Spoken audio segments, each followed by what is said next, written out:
Well, good evening, everybody. Good evening, and welcome to uh, the Product Creation Challenge, Launchpad 2016. And this is going to be our last session for a little while. I'll be attending the Author Summit next week.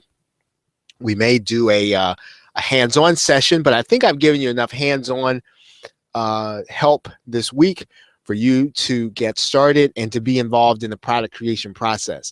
This is going to be a brief webinar tonight. We're going to be talking about sales copy, and we are going to pretty much put the ball into your court. Hopefully you are already at this point creating a product. Hopefully you are at the point where you have identified a problem that you are going to solve, and that now what you really want to do is you are going to start to think about how you want to market it. And even while you are still creating the videos, and this is something that I didn't really fully understand probably up until about 2 or 3 years ago, that I didn't have to finish the product before I wrote the sales copy, that I go ahead and write the sales copy even while I'm finishing it, even if I outsource the product creation portion, because you want to start thinking about what's really going to sell, and you want to start thinking about the problem that you're going to solve and how you're going to talk to your customer and how you're going to position it, because that could really affect how you create the product. It could affect how and what you decide to put in there, because if you start your research or you start writing the sales copy and you start thinking, you know, this is something that people are really going to want, you want to be able to put that into your product, even though it would seem that you want to finish the product, then write the sales copy. What you want to do is to start writing the sales copy when you're at this stage, right? Even while you're still creating the product, or sometimes even before you even start, because, you know, again, you want to make sure you got the right things into the product. Okay, so again, it's going to be a brief call, but are there any questions on anything that we've covered up until this point? Any questions? Any questions on anything that we have done up until now? Okay, and so if not, I'm going to get into this, and like I said, this is going to be very brief. Let's kind of, I'm going to share my screen with you. And one thing I'm going to do here at the outset is I want to give you a link. I want to give you a link to a page, but I'm gonna wait until I get to that point in our presentation here, and let's.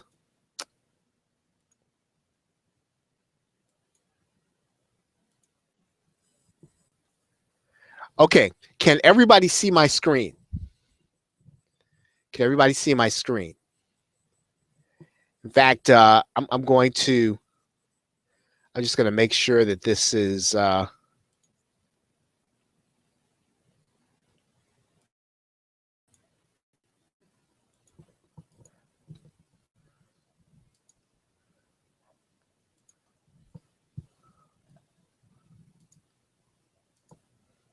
right, very good. Now I'm gonna actually put it back there now. I took it down for a minute, but I'm gonna go ahead and put it back now.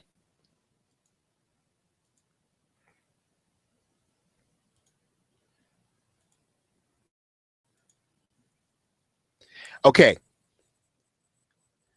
Right. Yeah. I would say, Dennis, you want to try to sell before you create, because that could affect what you create, especially when you're creating information products, right? Because if you really have to solve a problem in order to make your product sell, and you need to include a video, let's say, and some stuff you're not going to even figure out until you start writing that sales letter.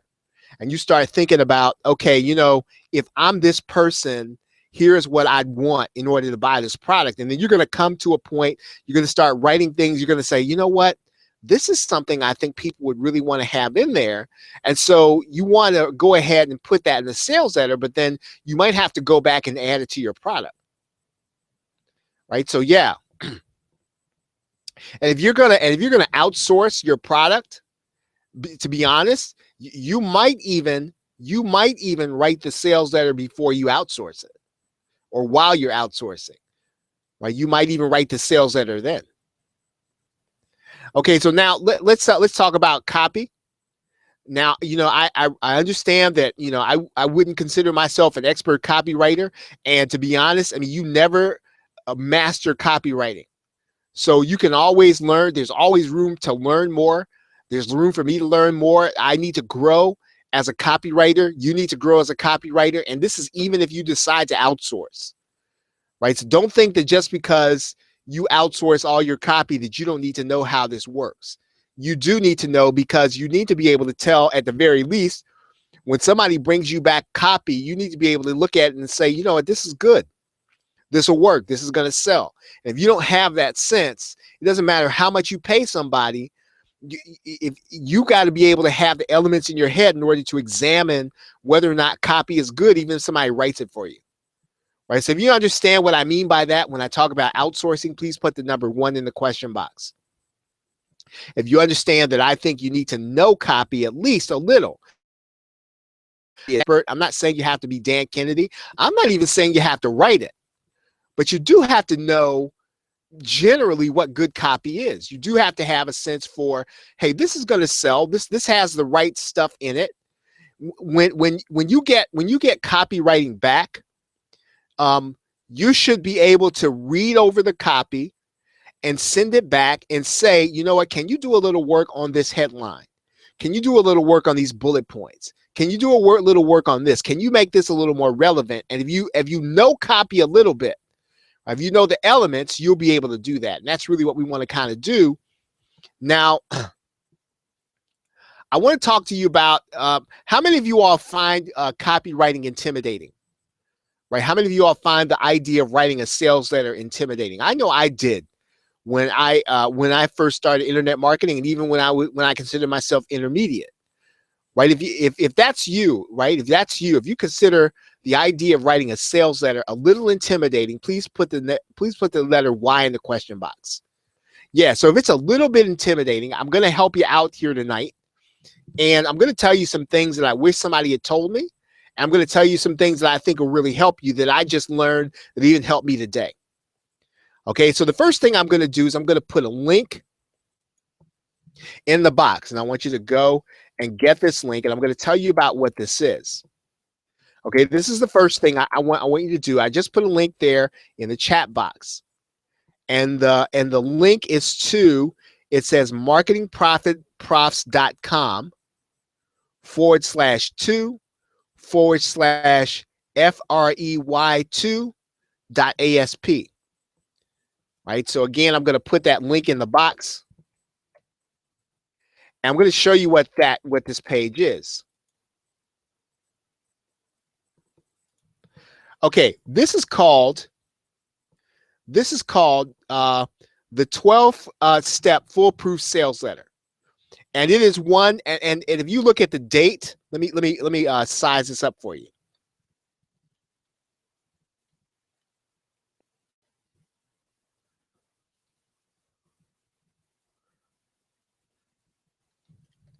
How many of you all can see the date? How many of you all can see the date of this article and when this was written? Right, it's 2002. And the reason that something that was written in 2002 is still relevant is because copywriting, for the most part, doesn't really change. And good copywriting is always going to be based on the psychological triggers in human nature. Right, so that's one thing that should set your mind at ease. Right, that should set your mind at ease. So you can learn copywriting. Right, that means that you can learn the basics, because the basics haven't changed since 2002. So you don't even have, it's not like even learning how to do websites. It's not like trying to learn how to do Facebook ads. It's not like trying to learn how to do membership sites. It's not like trying to do CPA marketing. When you know copywriting and you know the basics, this should make you feel a little better. So once you know the basics, you know them, and you are going to be able to participate either in your own copy being written or to be able to write your own copy. right? So this article is actually one that, what if I told you that this article was cited by um, a number of marketers, including Ryan Dice, I believe it Dan Kennedy, as the most as the easiest way to understand the basics of copywriting that has ever been written, right? That's in our space today, and people still refer to this article. And so once you understand what's in this article, you will be able to evaluate copy. Now, you may not understand it when you read it the first time, but once you have read this over and over and over again, right, you will then understand basically how to write copy, right? You will then know how to evaluate whether or not you have good copy. Right now, I'm not going to go through all the elements here, but he talks about making sure that motivation, that this sales letter is about emotion, getting attention is about the headline, identifying the problem is empathy, providing solution is something that you do in all products, present your credentials is proof, right? Um, show the benefits, that's what you always do. Social proof is testimonials. You make the offer, you give a guarantee, you inject scarcity, you do your call to action, you warn people that if they don't have forever to make a decision, and then you close with a reminder. All those things that if you have those things in your sales letter, let's say you don't know how to write copy at all, let's say that you totally get all of these things wrong, you'll still do better than if you have none of these elements in there. And now here's what I want to tell you. And this is something I had to get in my brain. How many of you have been at work and somebody gives you what I call TMI, like they tell you too much information about themselves, like they're telling you something and they're talking to you, and then all of a sudden they cross that line into having told you too much. It's kind of like, please be quiet.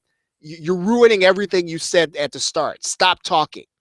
And how many of y'all have had that experience, even if you didn't have it at work, where you're talking to somebody and they keep talking and they ruin kind of where their position is, right? And so here's how I want to tell you this about copywriting, and it's not intuitive. It's not gonna sound right when I say it to you. Now, when you go through this list, right? The problem in copywriting, right? The problem in copywriting that even that I have, right? That I'm learning how not to do, even after all these years when I discovered this. The problem isn't that you're not going to be able to put all this stuff in here. The problem is that you're going to try to say a whole lot of stuff other than these 12 things. So in other words, these 12 elements work together in a system. And if you're going to include other stuff, you really need to have a good reason, right? Do you understand what I'm saying? If you understand what I'm saying, in other words, these 12 things are supposed to be there. I don't know if you're supposed to include lots of other stuff. And that is the challenge. Most of us want to include all kinds of stuff other than this. And these are the things that help people to buy. What you're trying to do in a sales letter is you are trying to help people overcome themselves in order to buy. They're on your page. They want to buy. They want to spend money, right? But some of them have people to answer to. Some of them know they probably shouldn't be spending any more money. Some of them probably feel like, you know what, this is not a need. I got needs. Some of them feel like, you know what, I got a bill to pay. I shouldn't be buying this. And so you're helping them, right? You're helping them overcome their emotion. And so if you have a lot of extra stuff in your sales letter, you are not helping, right? You're not helping. And so if you're not helping, you could be hindering. So what I'm going to encourage you to do is to look at these elements and to start thinking about your copy in terms of, do I really need to talk anymore? And what you should be doing every time you write a sales letter, you should be taking stuff out. Whenever you write an email, right, you should be taking stuff out. Whenever you write for your emails, you should be eliminating words. You should never have a frivolous word. And so the tendency is for us to put too much information in our sales letter in addition to these elements. Right? If that makes sense to you, if you understand what I'm saying, please put the number 2 in the question box. I'm going to grab a drink right here.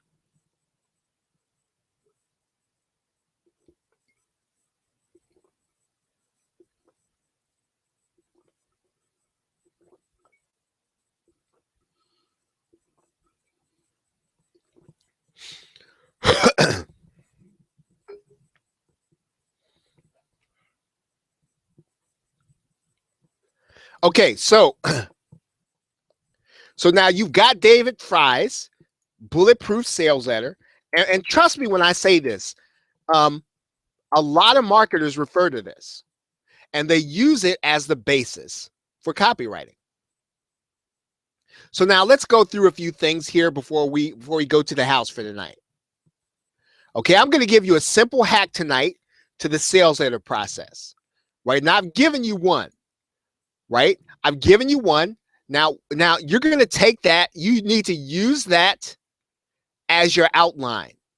What I've just given you, the David Fry letter, and remember, you use that David Fry letter to say this, and you need to write this down. Please say this to yourself. Do I really need, if is what I have written more than what's in this document by David Fry? Right? If you can't find a place for it in David Fry's framework, when you're learning to write copy, and again, now you might be an experienced copywriter, and you might already know what works with your group. But if you're just learning and you're just getting started out, I want you to start asking yourself, what I'm about to write, does it fit in this framework? Does it fit here? And if it doesn't fit there, do I have to have it there? Must I have it? Because if not, take it out. Right? That's me to you. Take it out. If you can't answer those two questions, you take it out and leave it out. Scratch it off.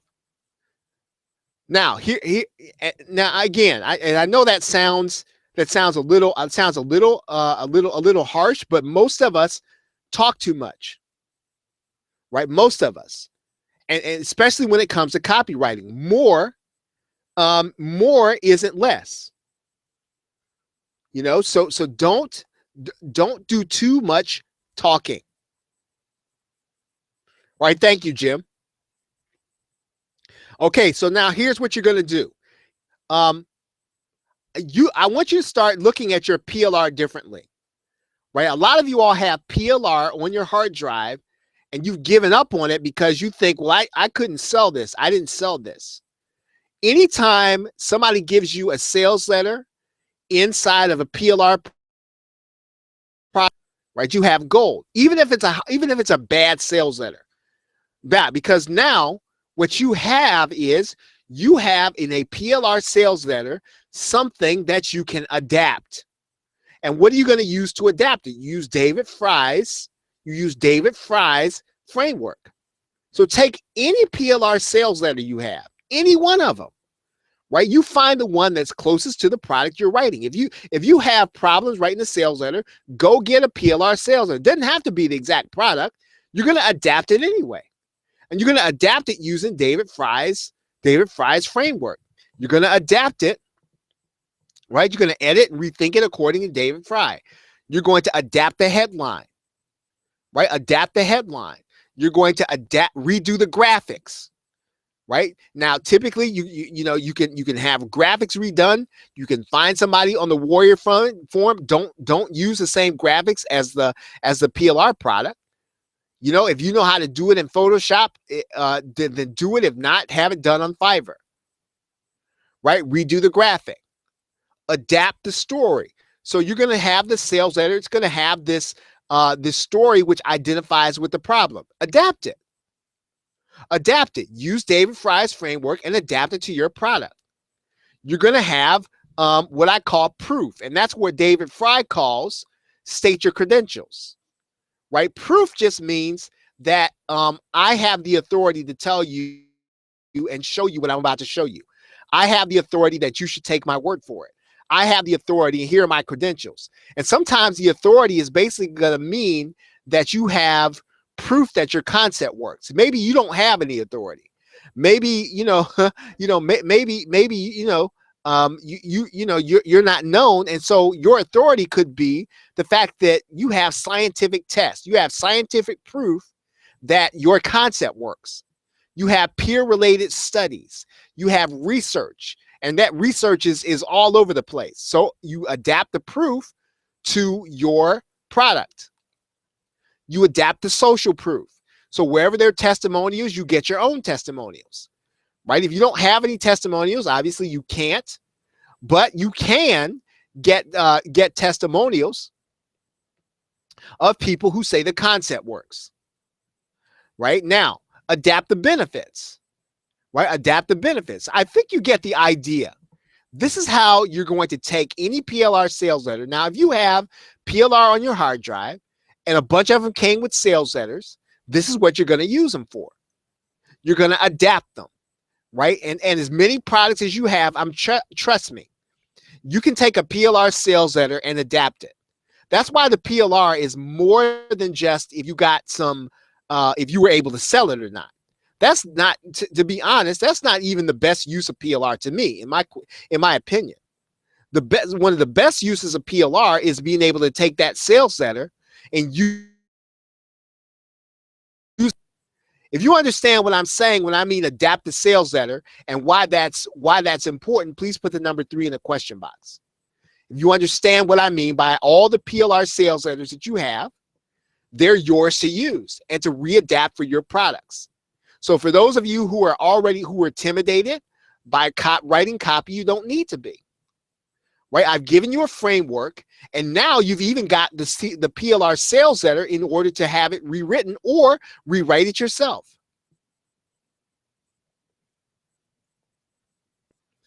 Okay, we are getting down to the end. Adapt the features, right? And then now listen. Now here's carefully.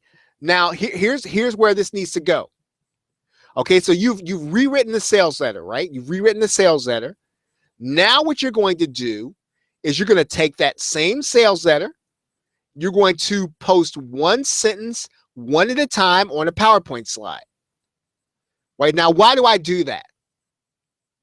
Okay, why would I take each sentence of my sales letter, right, and post it one at a time on a PowerPoint slide? What am I going to do with that? Okay, anybody can answer. What am I going to do with that PowerPoint?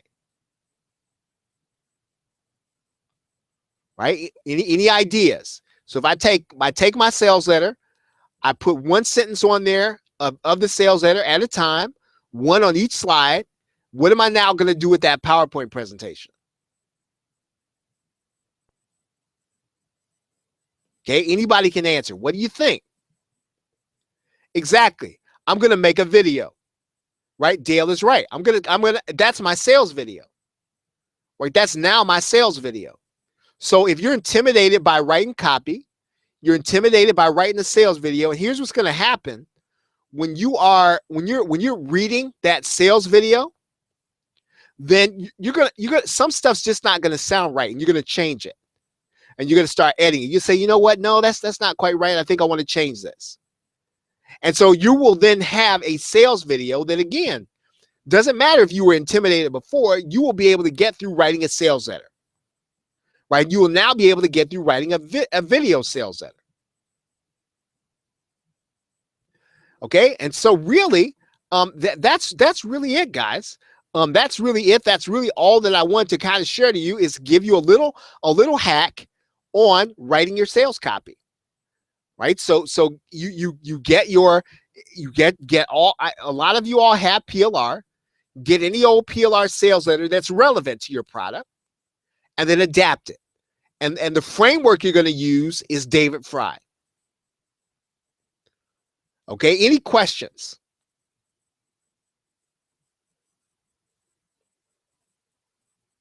No, Ludwig, I think if you're going to bring people to a sales page, you need to have the video autoplay.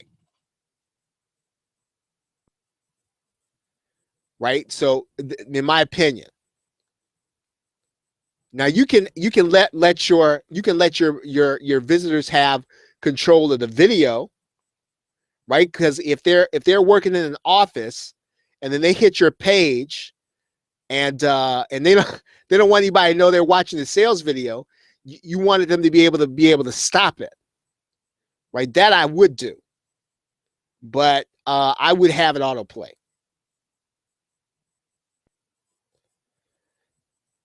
All right. Any other questions?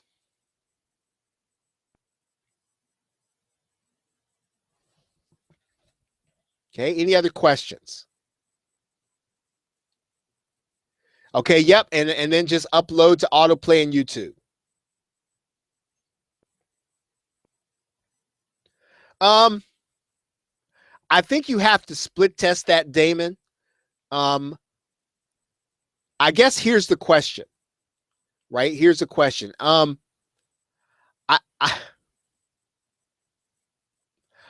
honestly don't know.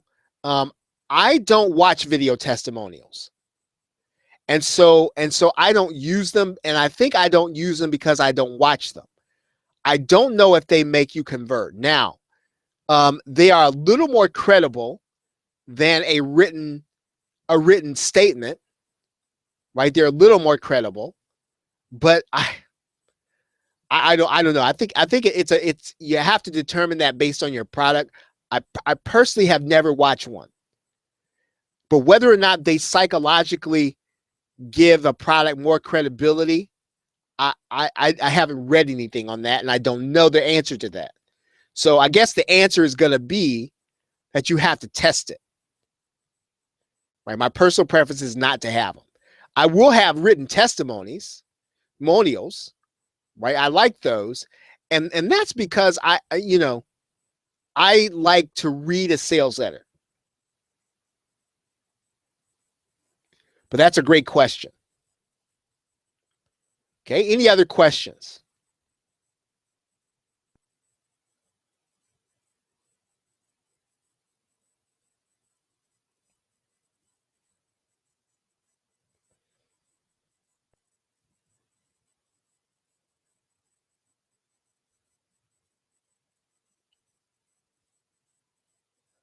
Right, yeah. And so I've heard that, Helen. Um, I've been asked to do video testimonials for people, and I do them, but they ask me to do it on them, the person, and I've just always wondered whether or not that's effective or not. Now, here's what I will say. I think video testimonials are effective when you're trying to recruit JVs, right? When you're kind of talking marketer to marketer, and that's specific inside the internet marketing niche. I don't know that if I were selling, let's say, well, I don't know. That's now maybe in a weight loss program that would make sense, right? That would make sense to have a video testimonial to say, you know what, this was me beforehand. This is me now, But you have to test it, I guess.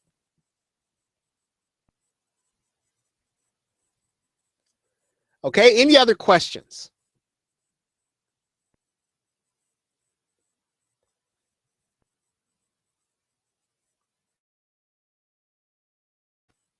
Okay, yeah, one of the reasons why I'm running out is because I'm creating a video course for the folks who pick up no cost income stream.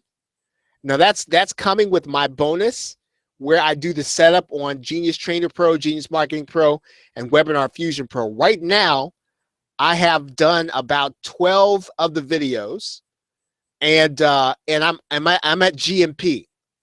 So I have one more to finish for GMP, and UFP. So it's a 12 video course. And I think what I'm going to do is, for the folks that pick it up maybe by tomorrow, I'll give you the rights to resell the course.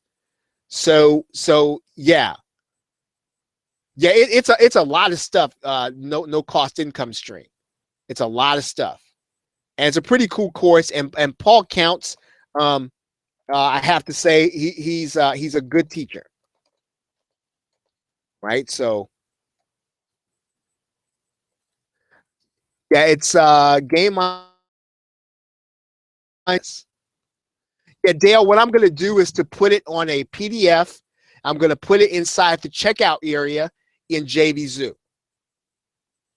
Right? So it's going to be an entire course. So it's going to be more than one video. I've done 12 videos so far. And so it's probably going to end up being a little longer. So I'm just now finishing up GMP. I probably have 1 or 2 videos to do for WFP.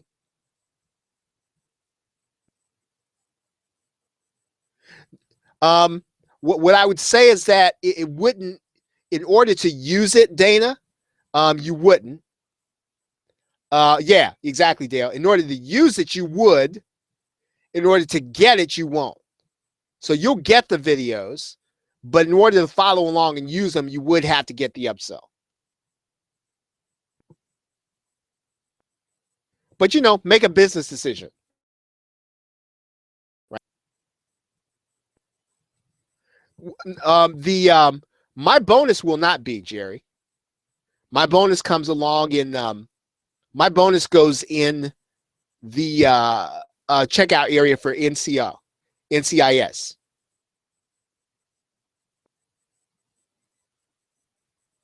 Yeah, there's a ton of stuff. I think the biggest benefit is that you get the sales material, Dana. And I honestly, I the upsell. I think I don't remember exactly what it costs, to be honest. That's probably bad.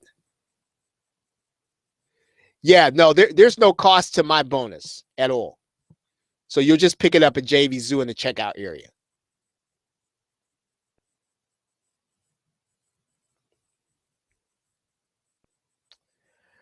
Okay, everybody. Well, I'm going to get back to creating videos. And I hope that this sales copy session has been helpful for you. And so with that, thank you very much, everybody. Have a great night. What will my bonus be called? It'll be called Charles Terrence Harper's bonus for NCIS. It'll be in the checkout area. That's what it'll be called, Jerry.